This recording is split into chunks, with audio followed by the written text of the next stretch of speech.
So Rupert, what dessert have you missed the most since you became plant-based? Now that's got to be crème brûlée. Drum roll. And fortunately, we found a way of making a vegan crème brûlée. I'm Lisa. And I'm Rupert, and we're all about greens.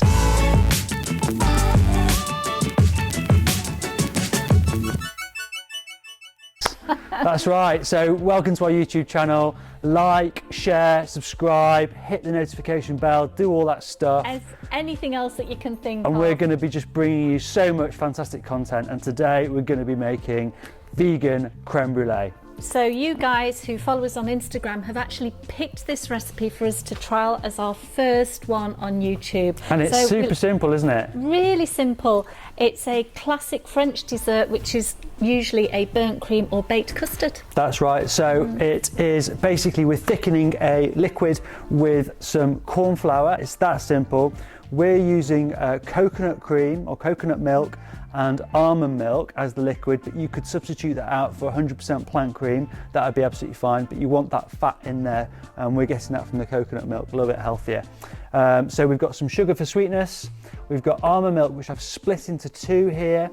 We're going to put some of this almond milk with the corn flour to mix it, so we distribute it in there. And what's that word, Rupert? It's called slaking. Slaking, I love that word. So Rupert trained at Leith's down in London, and he comes out with all these culinary terms, and I love to hear them. We've got some vanilla. This is a really nice vanilla compound. This has actually got some of the beans inside it, or some of the seeds inside it. But you could actually use the vanilla pod. It's just that I'm really lazy. So if you start to follow us, what you will see is quick tips off me, because I'm a home cook, and then you'll get the real deal off Chef here. And then we've got some raspberries, and we're just going to pop a few of those raspberries into the bottom of one of our dishes, because you quite like raspberry crème brûlée. Yeah, and the actual tartness of a raspberry really cuts through the sweetness of the custard. So I'm actually going to switch the hob on now. Let's get cooking. So we've got our coconut milk in here.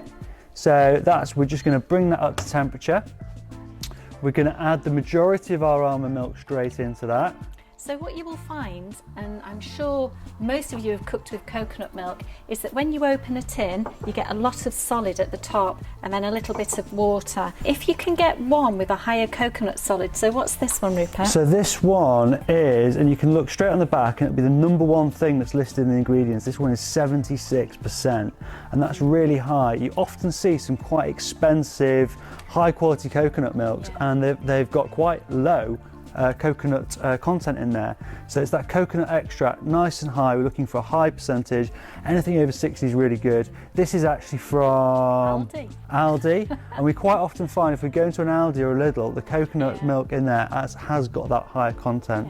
So if you're using coconut milk for other recipes such as your curries, I always put coconut milk when I'm making soups. It doesn't really matter so much, but when you're actually using it as a baking ingredient, and we make lovely lemon tarts, we try and get this higher content. So we're just literally bringing that up to temperature, and we're going to dissolve the sugar into there. So we're using caster sugar here, which is, you could use granulated, that's absolutely fine.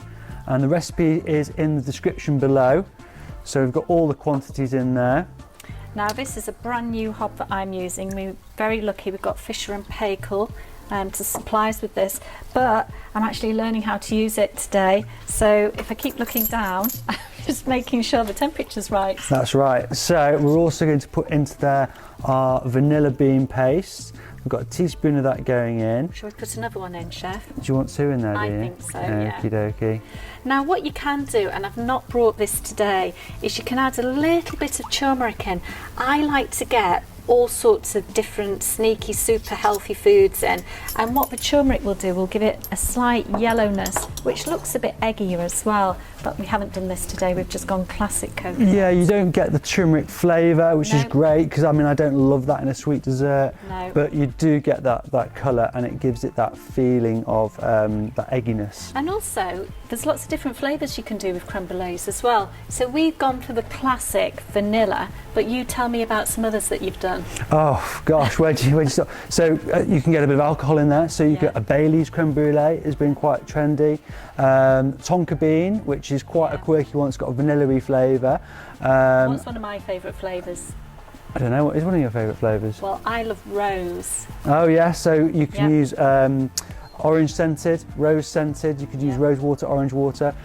Zest, citrus zest works really well. So you can do a combination of orange, lemon and lime and you get that sort of Catalan feel to it. That's really nice. But what we found is chocolate works well. when you work with vegan recipes, the best way that we found is to go with the classic flavour, so you know what you're looking for, and once you've actually got that down to a T, then you can start to work with it, pimp it up. Now this is warming up quite nicely. So it's slaking time now, so I've got my corn flour here and I'm just going to add a little bit of this liquid, not too much, and we're just going to distribute it and turn it into a bit of a paste, and it means that we don't get a lumpy effect when we add our corn flour in. I've just turned the hob down now. This is quite warm. It doesn't need to be boiling, so it's quite warm. It'll be enough to start to thicken up when Chef Roux adds this. And it'll actually, because we've heated that liquid up, the reaction that's going to thicken this is heat. It's heat in the corn flour. So when we add this in, it will thicken up quite quickly because we've already got that heat into our main mixture. So I've now changed to a whisk. Also used my new pan stand, which you will get to know with me. It's all about the gadgets in the kitchen as well. So it's a bit like making custard, this. Yeah. Bird's custard, in we go with that. And you can see there that's thickened up really quickly. And we just want to bring that up to the boil. Let's take the whisk out of that and just use the spatula. That's great. And you can see that lovely silkiness there. And you can see the flecks of the vanilla as well. That's really good. So you can get vanilla essence, which is a lot more liquid type. The reason we invest a little bit more is you actually use less of it when you use the bean paste. It's quite easy to get hold of. You can order it online. I don't know if you can hear that now, but you can hear on the bottom of the you can hear it, that temperature, and it wants to cook. So you need to bring that to the boil now. So let's get some temperature into it and get it up. I know you're enjoying playing with your new stove, but that's it.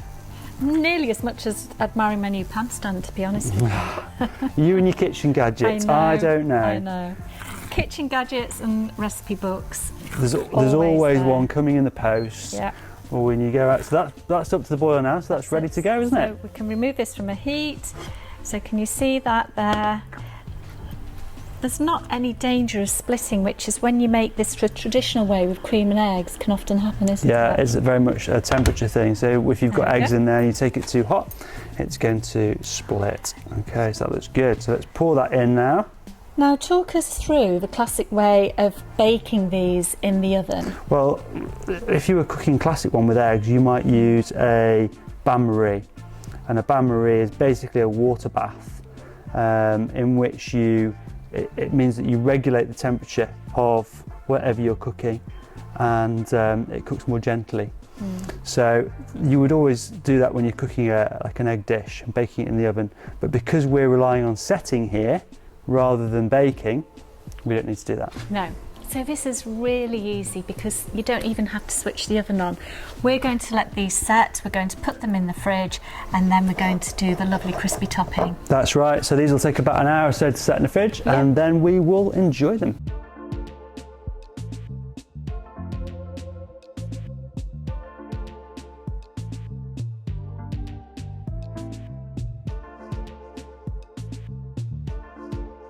Yes, let's go to the fridge. Okay, so the creme brulees have taken about 2 hours to set. Was it 2 hours? Yes, about 2 hours. It is about 2 hours. Basically, they want to be firmed up and cooled down. Yeah. You can leave these overnight if you like, or you can put them in the freezer for a little bit, but you don't want to freeze them around the outside. No, and I have to be honest, having left them overnight, what you will find is they can go a little bit rubbery. So you're best making them in the morning, letting them chill all day, and then do what you're going to do now, Chef. That's it, let's get one out. Okay. This is very exciting now, drum roll. One of those little ones there. Yeah, so what we've done is we've mixed it up and we've got lots of different sizes, different shaped bowls. The classic is the tapas style bowl, which Chef Roux has just produced here. Now, I don't know if you can see this, it's got a little wobble on, which is a good set. but it's just cracked slightly. What will happen is, if you leave this overnight, it will pull away slightly from the edges, so eat it the same day if you can. Okay, right, let's get some sugar on here.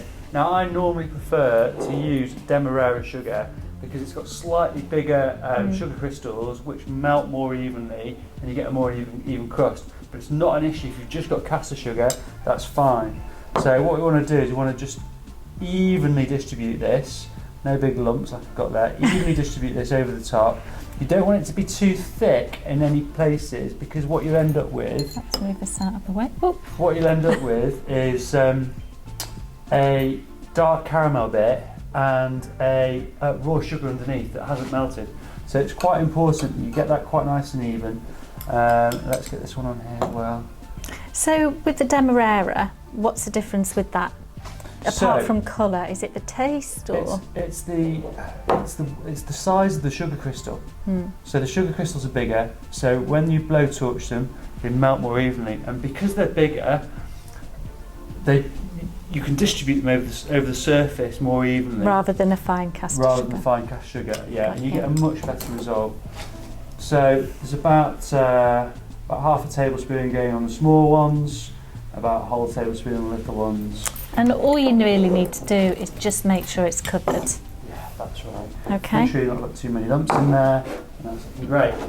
Blowtorch, essential. Be careful, try not to set yourself on fire. There we go. So this is a commercial blowtorch. You can get these really nice dainty little ones. You know I'm all about kitchen equipment, and I got mine from Lakeland Plastics. There we go. So we're just literally working around the outside here, just getting that lovely terracotta-y.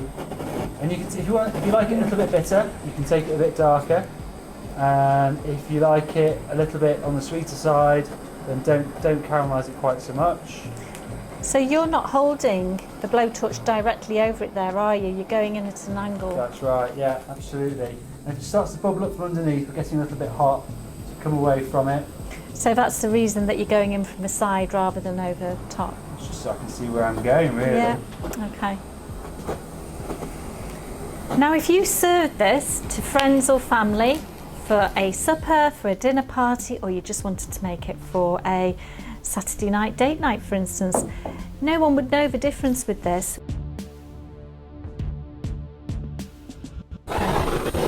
Right, so just get a little bit more sugar on there, so we've got nice and even around the outside.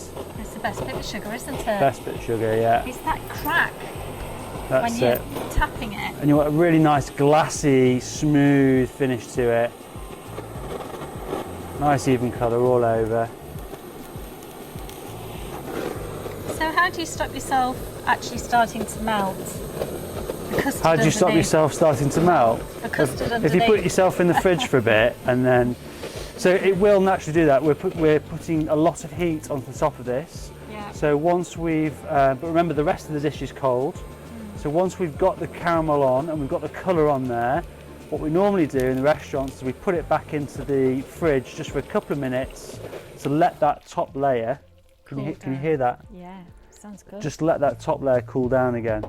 However, we're going to press it now because we can't wait, me and Amelia, to try this. Right, So okay, so...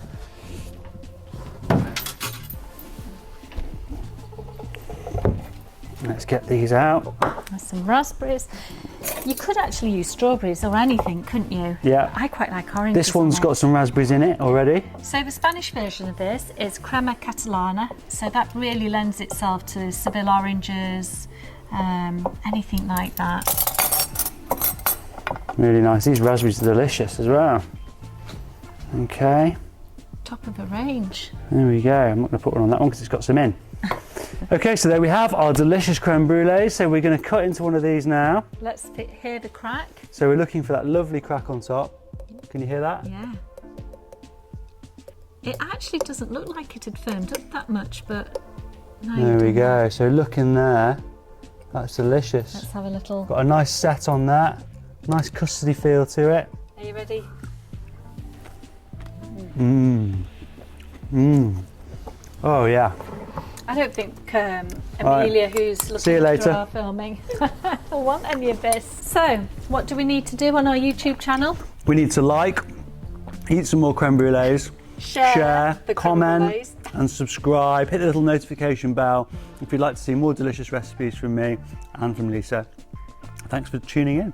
Bye-bye.